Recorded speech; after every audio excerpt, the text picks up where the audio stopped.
Hello friend, कैसे हैं आप लोग। मैं बॉबी कुमार। उम्मीद करता हूं कि आप बहुत अच्छे होंगे। पिछली वीडियो में मैंने पढ़ाया था आपको विधायिका, कार्यपालिका और न्यायपालिका।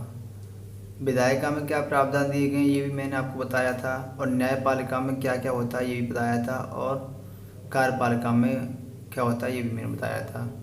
आज से हम स्टार्ट करेंगे। जो उसमें मैंने सब आपको चार्ट बताया था। जो कार्यपालिका हो गया आपका, कार्यपालिका में आपके दो स्तर पर होती है, राज्य स्तर पर और केंद्र स्तर पर। केंद्र स्तर पर क्या है, जो राष्ट्रपति जी, उपराष्ट्रपति, मंत्रिपरिषद और प्रधानमंत्री जी, फिर कैबिनेट मंत्री, राज्य मंत्री, उप मंत्री, ये हमारे केंद्र स्तर पर होते हैं। और राज्य स्तर पर आपके हो गए राज्यपाल और जो मुख्यमंत्री, और उसके जो हेड होते हैं, और उसके लिए होता है एक कार्यपालिका, जो तीन उसके लिए बहुत महत्वपूर्ण होते हैं। तो आज मैं कार्यपालिका का पहला टॉपिक स्टार्ट करता हूँ। राष्ट्रपति जी, हमारे जो माननीय राष्ट्रपति जी महोदय होते हैं, उनका पद किस अनुच्छेद के तहत होता है, किस अनुच्छेद के तहत उनकी कार्य शक्ति होती है, और क्या उनका निर्वाचन है, कैसे उनका चुनाव होता है, उनकी शपथ कौन करते हैं, क्या उनको शक्तियाँ होती हैं। आज मैं उन्हें आपको सब पढ़ाऊँगा, ठीक है ना। तो हमारा आज का टॉपिक तो यही है, राष्ट्रपति जी, ठीक है। तो अनुच्छेद 52 के तहत, अनुच्छेद 52 के तहत राष्ट्रपति महोदय का पद होता है। ये बात आपको पता होनी चाहिए कि अनुच्छेद 52 के तहत राष्ट्रपति महोदय का पद होता है, ठीक है ना। और उनकी कार्य और शक्ति का वर्णन अनुच्छेद 53 में किया गया है, ठीक है ना।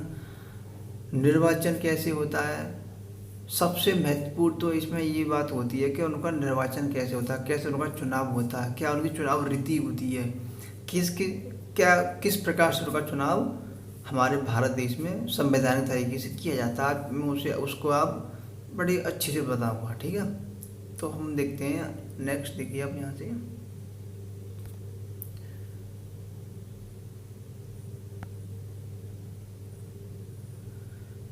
अनुच्छेद 54 के तहत निर्वाचन होता है।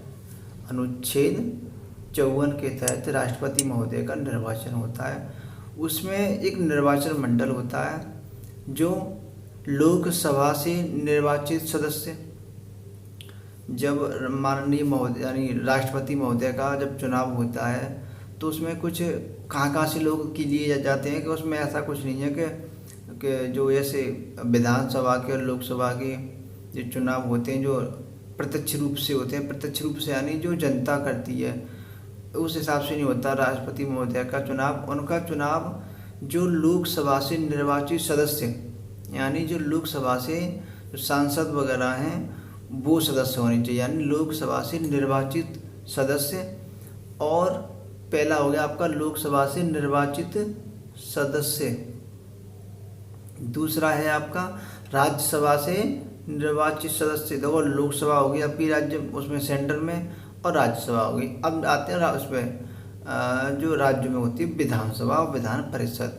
तो विधानसभा से निर्वाचित सदस्य, और दिल्ली पुदुचेरी के विधानसभा से निर्वाचित सदस्य।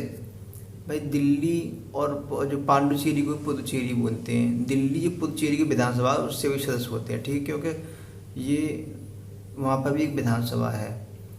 और आपका जो सबसे अहम है कि आप कह रहे होंगे सब लोकसभा होगी और राज्यसभा होगी, विधानसभा होगी, तो फिर विधान परिषद के विधान परिषद से नहीं आएंगे सदस्य। विधान परिषद क्योंकि भारत में हर राज्य में नहीं है, वो 7 राज्यों में है विधान परिषद। कौन कौन से, मैं आपको उसमें नेक्स्ट वीडियो में बताऊंगा कि विधान परिषद कौन कौन से राज्यों में है। फिलहाल में इसमें राष्ट्रपति के चुनाव में विधान परिषद का कोई रोल नहीं होता, ठीक है। तो यहाँ से कौन कौन चुनाव करते हैं, लोकसभा से जो लोकसभा के निर्वाचित सदस्य, वो उनको चुनाव करने का हक होता है, और राज्यसभा से निर्वाचित सदस्य, और विधानसभा से, और दिल्ली पुदुचेरी की विधानसभा से, ठीक है ना। और अनुच्छेद 55 कह रहा है आपकी निर्वाचक और जो रीति क्या होती है। ये था कि कौन कौन चुनाव कर सकते हैं और उनकी अब नीति क्या है। तो अनुच्छेद 55 में उनकी निर्वाचन की रीति का वर्णन किया गया है। तो हम उसे देखते हैं। यहाँ देखिए आप, देखिए जब माननीय महोदय राष्ट्रपति जी की जब निर्वाचन होता है तो उस समय लोकसभा और राज्यसभा और जो भी मतलब आपकी विधानसभा जो सब होते हैं उनकी एक अपनी खुद की रीति होती है। कौन सी रीति होती है वो? समान अनुपातिक प्रतिनिधित्व प्रणाली, ठीक है ना। समान अनुपातिक प्रतिनिधित्व प्रणाली ये आपकी क्या होती है? एक नीति होती है जिसमें संघ और राज्य होते हैं। संघ से आपके जो लोकसभा और राज्यसभा से जितनी सीट होती हैं उनको ऐड करके और जो राज्यों में जितनी विधानसभा हैं, विधानसभा देखो जो LS लिखा हुआ है वो आपकी लोकसभा होगी, जो RS है वो राज्यसभा, जो VS है तो यानी विधानसभा। मैंने शॉर्ट में लिख दिया है, ठीक है ना। तो लोकसभा से 545 सीट होती हैं आपकी और राज्यसभा से 233 सीटें पार्लियामेंट में, ठीक है ना। सॉरी, उसमें राज्यसभा में 233 सीटें और लोकसभा में 545 सीटें।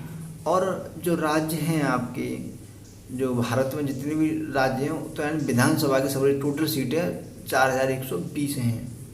कितनी हैं? 4120। तो अब हम यहाँ से देखते हैं कि ये हमारे उनकी इतने लोग और कुछ और भी होते हैं, मैं उन्हें बताने वाला हूँ आपको। पहले आप यहाँ से अब देखिए, ये तो मेरे यानी विधायक वगैरह हो गए, यानी कि इतनी सीट यहाँ से हो गई। और जो सीटें हैं कि राज्य से कितनी सीटें हैं और आपकी राज्यसभा से कितनी सीटें हैं, विधानसभा से कितनी सीटें हैं, मतलब और उन सीटों पर कैसे हम कहने के इतनी जनता पर इतनी लोग होनी चाहिए। तो अब देखो, राज्य में और सेंटर में एक राज्य के स्तर पर विधायक होते हैं और सेंटर के स्तर पर सांसद जी होते हैं।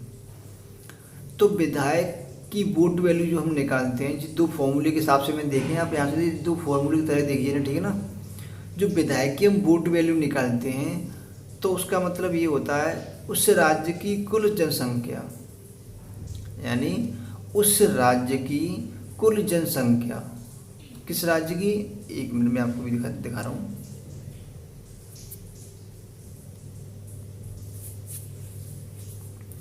उस राज्य की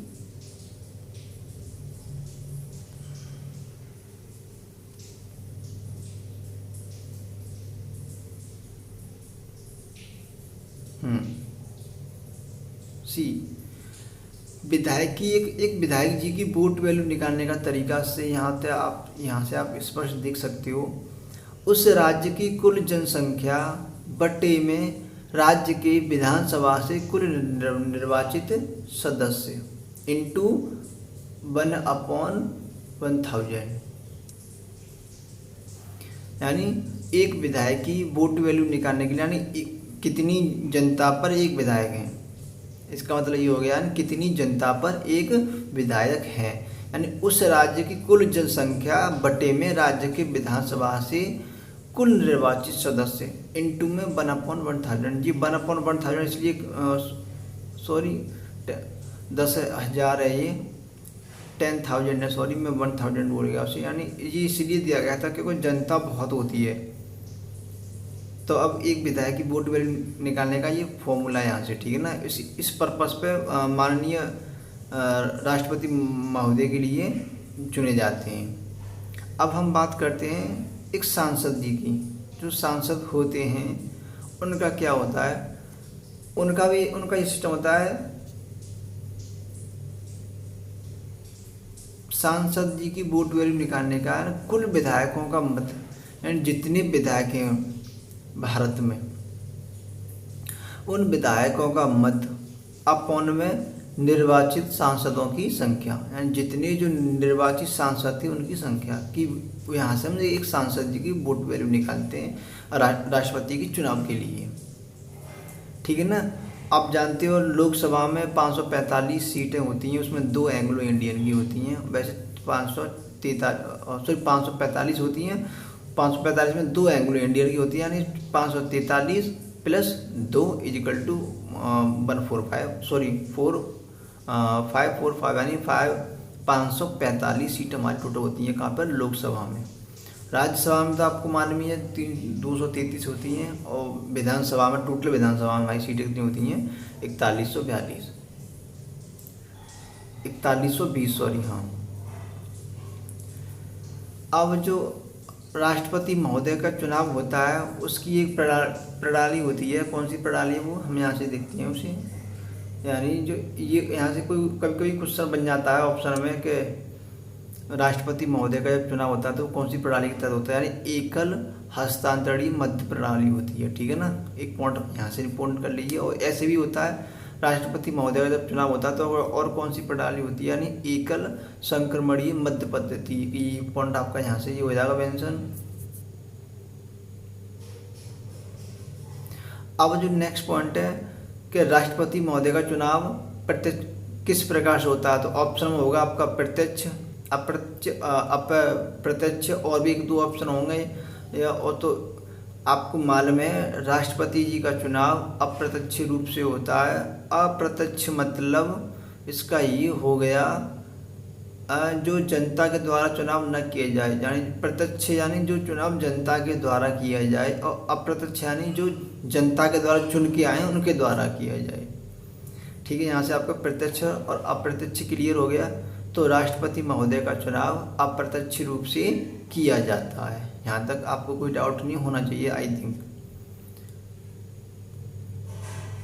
और एक पॉइंट ये भी होता है अप्रत्यक्ष, और जो राष्ट्रपति महोदय का चुनाव एक गुप्त निर्वाचन होता है, ठीक है। जब चुनाव होता है तो गुप्त निर्वाचन होता है। और उसमें एक कोटा वाला एक फॉर्म, कोटा के किस हिसाब से कोटा होता है, तो यहाँ से आप देखिए ये कुल वैध मत, यानी जितने हमारे वैध मत हैं /2 + 1 इतना उनकी, यानी मान लो कि आपका 10 सीटें, 10 में से अब 2 पार्टी खड़ी हुई हैं, 5-5 वोट आएंगे सबके दोनों के। तो अब उसमें अब कोटा कैसे, यानी 1 सीट ज़्यादा होनी चाहिए बस, खाली 1 की 6 होनी चाहिए, 1 की 4 होनी चाहिए, यानी 1 सीट ज़्यादा हो जाएगी, उसी की मतलब वही हमारे वहाँ के जो राष्ट्रपति महोदय बन के एलिजिबल हो जाएंगे, ठीक है ना। और इनकी रीति कौन सी होती है, जो राष्ट्रपति महोदय के चुनाव की जो रीति होती है वो वरीयता क्रम में होती है। तो यहाँ से भी आपका ये पॉइंट, बस मैंने पॉइंट डाल दिए इसमें क्योंकि पॉइंट से ही बहुत क्वेश्चन, राष्ट्रपति महोदय से बहुत क्वेश्चन बनते हैं एग्जाम में, कोई सा भी एग्जाम चाहिए आपका।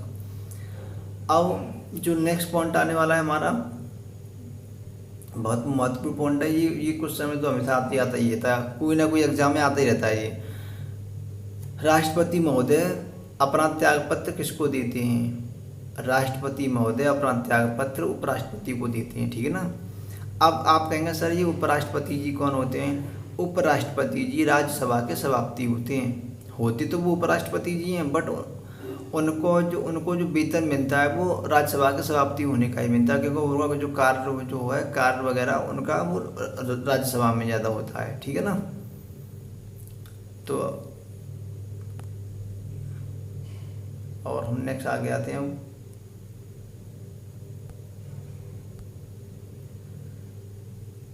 और अब आते हैं जो राष्ट्रपति चुनाव के लिए क्या क्या हमारी योग्यताएं होनी चाहिए।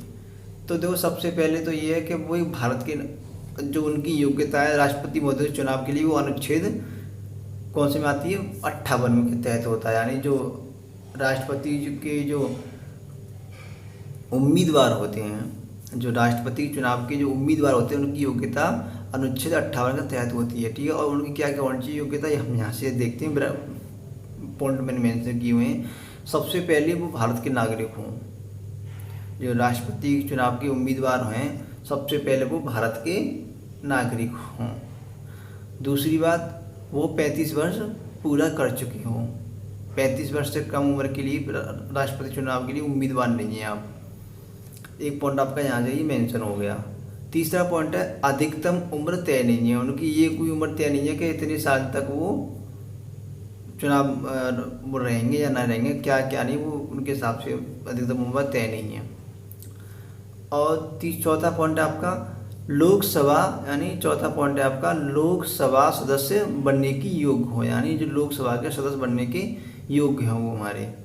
और सबसे लास्ट पद है आपका किसी सरकारी पद पर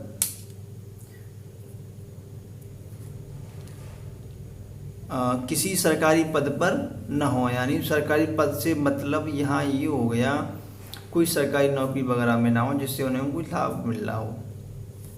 यहाँ तक ये पॉइंट क्लियर आप लोगों के, ये उनकी योग्यता का वर्णन हो गया। अब हम नेक्स्ट आते हैं आगे, चुनाव आयोग। अब देखिए ऐसे अगर ये योग्यता होगी चुनाव के लिए, राष्ट्रपति महोदय के चुनाव के लिए, फिर तो हर कोई अपने मतलब चुनाव के लिए फॉर्म भर देगा, यानी नॉमिनेशन भर देगा। तो ऐसे तो हर कोई राष्ट्रपति के लिए भर देगा। तो कुछ और भी हैं इसमें जो सबसे महत्वपूर्ण पॉइंट मैं यहाँ से आपको बताने वाला हूँ। 50 MP या MLA जो होते हैं हमारे, 50 MP या MLA कैसे होने चाहिए हमारे, प्रस्तावक होने चाहिए। और 50 अनुमानदक होने चाहिए, यानी जो अगर आपका 100 ऐसे उम्मीदवार हैं तो ही आप राष्ट्रपति चुनाव के लिए उम्मीदवार हैं, वरना नहीं है। अगर आपके फेवर में 100 MLA हैं या 100 MLA में 100 में से MP या MLA हैं तो आप चुनाव के लिए एलिजिबल हैं, अब अदरवाइज आप उम्मीदवार नहीं हैं। ये बिल्कुल क्लियर दिखाया गया यहाँ से ये पॉइंट, ठीक है ना। अब जमानत राशि, राष्ट्रपति महोदय के चुनाव के लिए क्या जमानत राशि होती है, तो 15,000 रुपये उसकी जमानत राशि होती है। 15,000 से मतलब ये है कि या तो 15,000 जो हम जमा करते हैं उसे आप RBI के पास जमा कर दो या सरकारी खजाने में जमा कर दीजिए, ठीक है ना। और जो राष्ट्रपति महोदय जब शपथ लेते हैं तो किस अनुच्छेद के तहत शपथ लेते हैं, वो अनुच्छेद 60 के तहत शपथ लेते हैं, ठीक है ना। और राष्ट्रपति महोदय को शपथ कौन दिलाते हैं, तो सुप्रीम कोर्ट के मुख्य न्यायाधीश। अगर ये हैं तो ठीक है, अगर ये नहीं है तो कौन शपथ दिलाएंगे, तो सुप्रीम कोर्ट के वरिष्ठ न्यायाधीश, ठीक है ना। सुप्रीम कोर्ट के न्यायाधीश उनको शपथ दिलाते हैं और सुप्रीम कोर्ट के वरिष्ठ न्यायाधीश, अगर न्यायाधीश ना हो तो आपके ये उनको शपथ दिलाएंगे, ठीक है ना।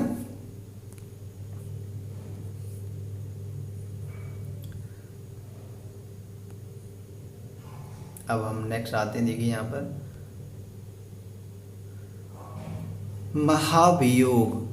महाभियोग से मतलब ये है कि अगर राष्ट्रपति महोदय को हटाना होगा या कुछ ऐसे कोई कार्यक्रम वगैरह उनको बाई चांस हटाना, तो उनकी क्या रीति रिवाज होती हैं उनको हटाने के लिए, या कैसे उनके खिलाफ महाभियोग लाया जाएगा।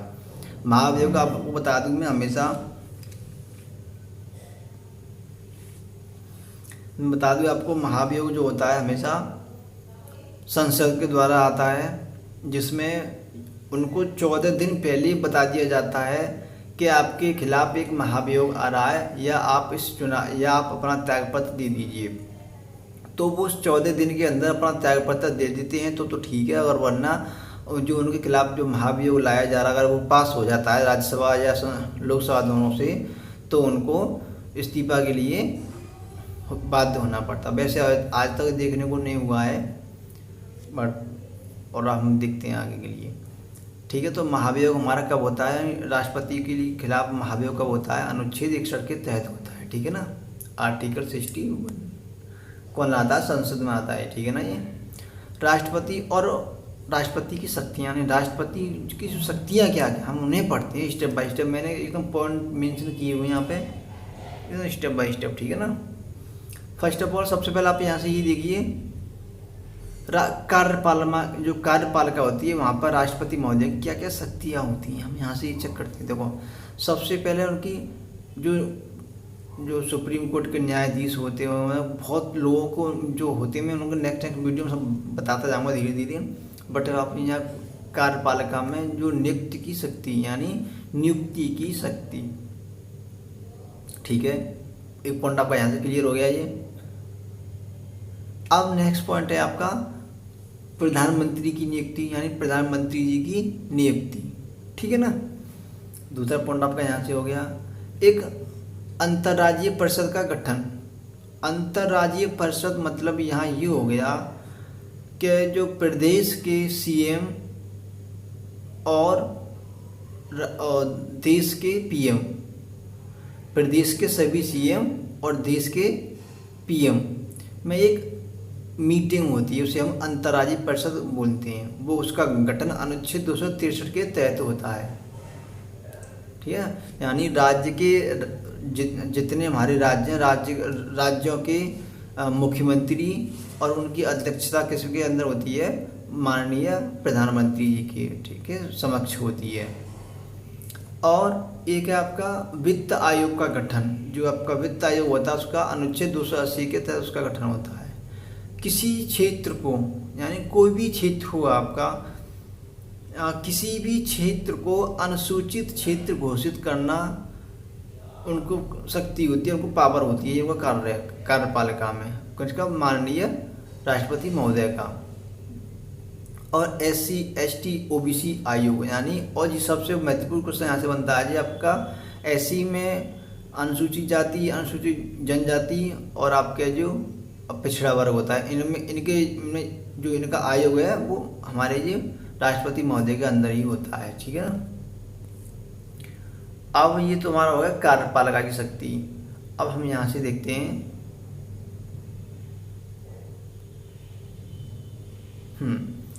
विधायी शक्ति।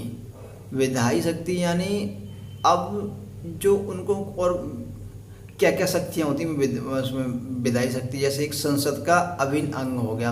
पहला पॉइंट आपका यहाँ से दिख रही, संसद का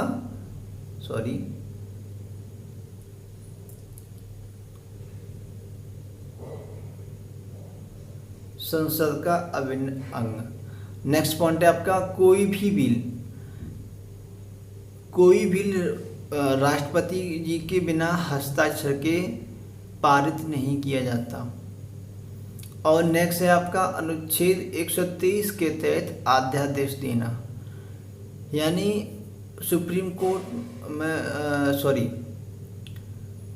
अगर कोई मान लो आपका राज्यसभा, लोकसभा और आपके माननीय राष्ट्रपति महोदय जी हैं, तो इन तीनों की मीटिंग में भाई अगर किसी कारणवश राज्यसभा या लोकसभा ना हो पाए तो राष्ट्रपति महोदय को इतना अधिक पावर होती है, शक्ति होती है कि वो अपने आप उस पर साइन करके उसे पास कर सकते हैं। बिल्कुल ठीक है ना।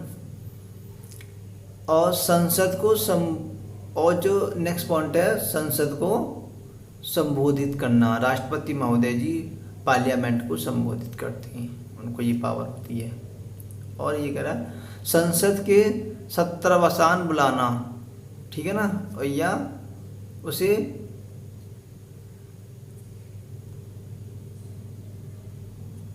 यहाँ से ये पॉइंट देखिए आप, संसद का सत्रावसान बुलाना या लोकसभा को भंग करना, यानी लोकसभा को विघटन करना। या लोकसभा का विघटन अनुच्छेद 85 के तहत राष्ट्रपति जी के अंदर होता है, यानी जो लोकसभा का विघटन होता है वो अनुच्छेद 85 में वर्णन किया गया है। ठीक है ना।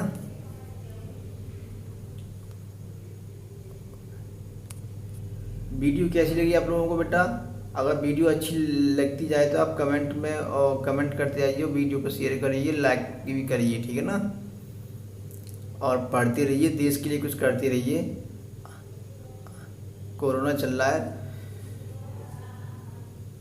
घर पर रहिए स्वस्थ आराम से। नेक्स्ट है आपका वित्तीय शक्ति। नेक्स्ट है आपका वित्तीय शक्ति, यानी और जो वित्तीय शक्ति में उनको और क्या पावर होती है, यानी धन विधेयक पर राष्ट्रपति जी के को सहमति पूर्व में हो, यानी जो धन विधेयक आता है सबसे पहले उनको पहले ही बता दिया जाता है कि हम धन विधेयक लाने वाले हैं राष्ट्रपति महोदय को। नेक्स्ट पॉइंट है आपका आकस्मिक निधि, यानी जो पहला पॉइंट ये हो गया धन विधेयक, दूसरा आपका आकस्मिक निधि, यानी जो राष्ट्रपति महोदय के तहत में आता है। और नेक्स्ट है आपका प्रत्येक वर्ष अनुच्छेद 112 के तहत वार्षिक वित्तीय बजट पेश करवाने की अनुमति भी राष्ट्रपति महोदय को होती है। आप तो देखते होंगे जो हमारा अनुच्छेद 112 के तहत वार्षिक वित्तीय बजट पेश होता है, ठीक है ना। नेक्स्ट है आपका न्यायिक शक्ति, यानी राष्ट्रपति महोदय को और क्या क्या शक्ति हमारी न्यायिक में उनको पावर है। सबसे पहले हम देखते हैं अनुच्छेद 72 के तहत क्षमादान की शक्ति। अगर वो चाहे तो किसी मान लो कोई आपका मुजरिम वगैरह है तो वो उनको क्षमादान की शक्ति उनको देने की उनको पावर है। अनुच्छेद 143 के तहत सुप्रीम कोर्ट से सलाह ले सकते हैं, यानी राष्ट्रपति महोदय अनुच्छेद 143 के तहत राष्ट्रपति सुप्रीम कोर्ट से सलाह ले सकते हैं, बट उस सज़ा को मानने के लिए बाध्य नहीं है। ये नहीं है कि उनको वो सज़ा माननी ही होगी, ऐसा कुछ नहीं है, ठीक है। अब और जो राष्ट्रपति नेक्स्ट पॉइंट है आपका, जो राष्ट्रपति महोदय जी होते हैं वो जजों की नियुक्ति किसके अंदर होती है, जो सुप्रीम कोर्ट हाई कोर्ट के जज की नियुक्ति राष्ट्रपति महोदय करते हैं। यहाँ से पॉइंट नोट कर लीजिए आप, सुप्रीम कोर्ट के हाई कोर्ट के जो जज होते हैं उनकी नियुक्ति राष्ट्रपति महोदय ये करते हैं, ठीक है ना। अब नेक्स्ट पॉइंट है हमारा सैन्य शक्ति। नेक्स्ट पॉइंट है हमारा सैन्य शक्ति। सैन्य शक्ति से मतलब जो हमारी सेना होती है, जो तीनों सेना, जल सेना, थल सेना, वायु सेना के अध्यक्ष जो होते हैं माननीय राष्ट्रपति महोदय जी होते हैं, ठीक है ना।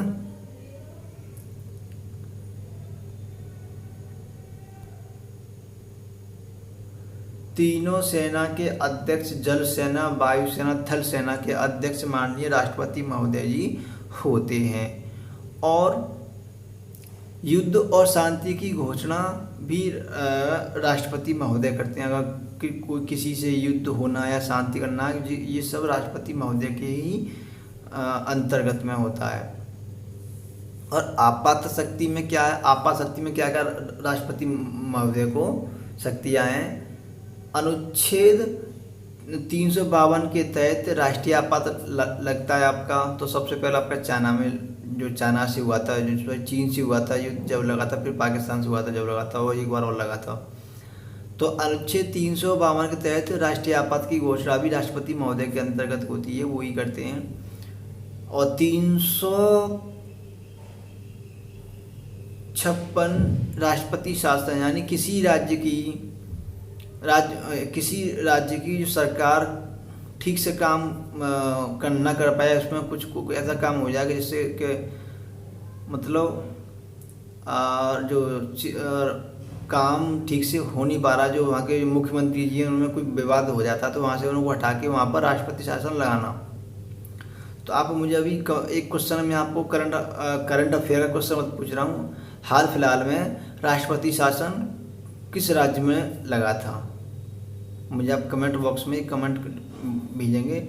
हाल फिलहाल में, ये करंट का क्वेश्चन है आपका, हाल फिलहाल में राष्ट्रपति शासन किस राज्य में लगा था?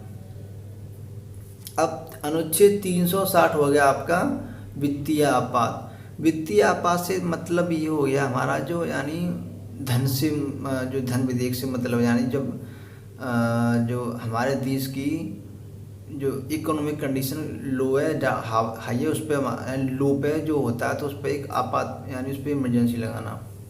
अब जो नेक्स्ट पॉइंट है जहाँ से क्वेश्चन आपका यूपीएससी में आता है, ये वाला क्वेश्चन बहुत ज़्यादा आता है, वीटो शक्ति। वीटो शक्ति यानी जो पॉकेट वीटो जो हमारी होती है, अनुच्छेद 111 के तहत राष्ट्रपति को इसे अपने पास सुरक्षित रखने का अधिकार होता है। वीटो शक्ति को हम पॉकेट वीटो भी कहते हैं। उसे अनुच्छेद 111 के तहत राष्ट्रपति महोदय को अपने पास सुरक्षित रखने का अधिकार होता है।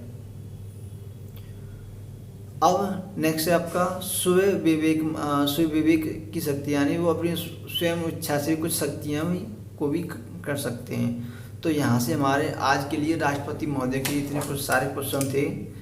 तो अब आप आगे पढ़ते जाइए, देखते जाइए। हाँ, मैं आपको एक पॉइंट बताना भूल गया था। जब हमारे वो मैं बताया था कि राष्ट्रपति महोदय किस मतलब जो राष्ट्रपति महोदय होते हैं वो अपना त्यागपत्र उपराष्ट्रपति महोदय को देते हैं। अगर किसी कारणवश राष्ट्रपति महोदय नहीं होते हैं तो उनका कार्यभार कौन संभालते हैं? उपराष्ट्रपति जी देखरेख उनके पद को संभालते हैं। या जब उपराष्ट्रपति राष्ट्रपति बनते हैं तो उनकी समय सीमा 6 मंथ तक की होती है, यानी उनकी जो समय सीमा होती है 6 महीने तक की होती है। 6 महीने के अंदर चुनाव कराए के नए राष्ट्रपति महोदय को बनाया जाता है और उनको फिर से उनके पद पर भेज दिया जाता है। ठीक है। और जो एक पॉइंट और, जो उपराष्ट्रपति महोदय जब राष्ट्रपति महोदय बनते हैं उन्होंने जो जब तक हैं उन्होंने वो जो काम किए हैं वो काम वही रहेंगे। ऐसा नहीं है कि उन्होंने जो काम किए उनको काम को हटा दिया जाए, जो नए राष्ट्रपति आए हैं वो करें नहीं, जो जिस पद पर हैं वो उसी पद की देख रेख करेंगे, उसकी पद की उनकी मान्यता होगी। ठीक है। तो यहाँ से आज का हमारा राष्ट्रपति महोदय का टॉपिक क्लियर होता है। आप पढ़ते जाइए। राष्ट्रपति महोदय की शपथ त्यागपत्र किसको देते हैं, शपथ किसके अंतर्गत लेते हैं, उनको क्या क्या शक्ति होती है, क्या उनको सैन्य शक्तियाँ हैं, सब कुछ आप मोस्टली यहाँ से बता दी मैंने आपको। यहाँ से क्वेश्चन आने वाला है आपका एग्जाम में, आप पढ़ते रहिए और संविधान पढ़िए। ये बहुत ही, और राष्ट्रपति महोदय तो इतना इंटरेस्टिंग चीज़ है, सब्जेक्ट टॉपिक है यह। तो आप मान लीजिए हर एग्जाम में इसमें जो मैंने आज पढ़ाया है 2 क्वेश्चन तो 100% आना ही आना है। तो आप यहाँ से पढ़ती रहिए और देश के लिए कुछ करते रहिए। और हाल फिलहाल में ये जो इतने हमको देखने को मिल रहा है कि बहुत ऐसी परेशानी से पूरा वर्ल्ड जूझ रहा है कि आप तुझे मैं यही उम्मीद करूँगा घर पे रहें और अपनी पढ़ाई पर विशेष ध्यान दें। ये लॉकडाउन चल रहा है तो इसमें पढ़ती रहिए आप लोग, इसका फ़ायदा उठाइए, इसमें फालतू में इधर उधर मत घूमिए, आप पढ़ती रहिए और देश के लिए कुछ करती रहिए। जय हिंद, जय भारत।